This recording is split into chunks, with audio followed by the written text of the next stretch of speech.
essa que eu gosto dela desde menino. E olha que não tem muitos anos não, hein? Eu só estou aí com 23, então agora entrando já em 24, daqui uns dias. Mas deixa eu explicar para você uma coisa. O Salmo 126, versículo 5, faz uma afirmação. Não importa onde Deus colocou para você semear a palavra. Pode ser na sua empresa, para diretores que são úteis, são donos da verdade. Esses homens terão um dia de depressão, um dia que estão bem baixo.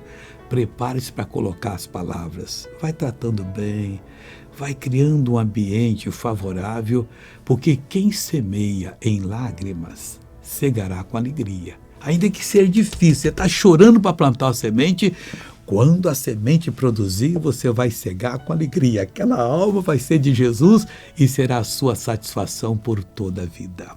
Veja como Deus abençoa essa pessoa. Com a dor aqui do lado esquerdo, que não estava aguentando aqui na barriga, e essa dor sumiu. Cadê essa pessoa aqui, ó? Exatamente como pus a mão assim. Em cima aqui, ó. E sumiu. É tipo uma queimação, mas não é no estômago, é na pele, queima. Hoje o dia inteiro tá queimando. E agora sumiu.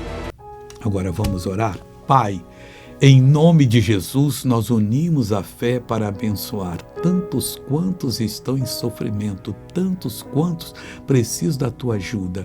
E eu suplico agora, venha poder de Deus sobre essa pessoa, abençoa, e todo o mal que está na vida dela saia, desapareça, em nome de Jesus Cristo. E você levanta as mãos e diz, obrigado Jesus, eu creio, e a vitória é sua para a glória de Deus. Deus abençoe.